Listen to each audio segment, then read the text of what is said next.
നമ്മുടെ സ്കൂളിലെ bus number 4-ന് ചെറിയ സസ്പെൻഷൻ ഇഷ്യൂ ഉണ്ടായിരുന്നു. അപ്പോൾ നമ്മൾ വണ്ടി വെള്ളിയാഴ്ച തന്നെ വർക്ക്ഷോപ്പിൽ കയറ്റി മാറ്റേണ്ട പാർട്സൊക്കെ മാറ്റാനായിട്ട്. അപ്പോൾ മാറ്റേണ്ട പാർട്സ് അല്ലെങ്കിൽ കൂടി ഈ ഫൈബർ ബുഷൊക്കെ തേയ്മാനം ഇല്ലായിരുന്നു. എന്നാലും നമ്മൾ ബാക്കി ഭാഗങ്ങളെല്ലാം പുതിയതാക്കുമ്പോൾ അവർ ആ ഫൈബർ ബുഷും പുതിയതിട്ടിട്ടുണ്ട്. പണി കഴിഞ്ഞപ്പോൾ ഹൈറ്റ് കൂടിയിട്ടുണ്ട്. അപ്പോൾ ഇനി കുഞ്ഞുങ്ങൾക്ക് കയറണമെങ്കിൽ ഏണിയൊക്കെ വെച്ച് കയറേണ്ടി വരും.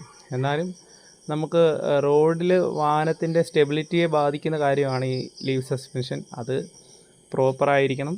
അപ്പോൾ നമ്മൾ അതിൻ്റെ ഭാഗമായിട്ടാണ് ഇപ്പോൾ വണ്ടി പണിക്ക് കയറ്റിയത്. അപ്പോൾ അവരത് ഈ ബെൻഡ് കറക്റ്റാക്കണം. ഈ ലീവ് സസ്പെൻഷൻ്റെ ബെൻഡ് കറക്റ്റായിട്ട് മെയിൻറ്റെയിൻ ചെയ്താലേ വണ്ടിയുടെ ഹൈറ്റ് ഒരേപോലെ നിൽക്കുകയുള്ളൂ.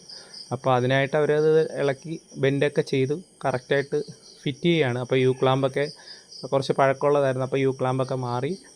പിന്നെ ഇതിൻ്റെ ഷാക്കിൾസും ഷാക്കിളിൻ്റെ ഇടയിൽ വരുന്ന ആ പിന്നുകൾ അതൊക്കെ പുതിയതിട്ടു. അപ്പോൾ ഇനി നന്നായിട്ട് നമുക്ക് ഗ്രീസൊക്കെ അടിക്കുമ്പോൾ കറക്റ്റായിട്ട് അതിൽ ഇറങ്ങും. അപ്പോൾ എന്തായാലും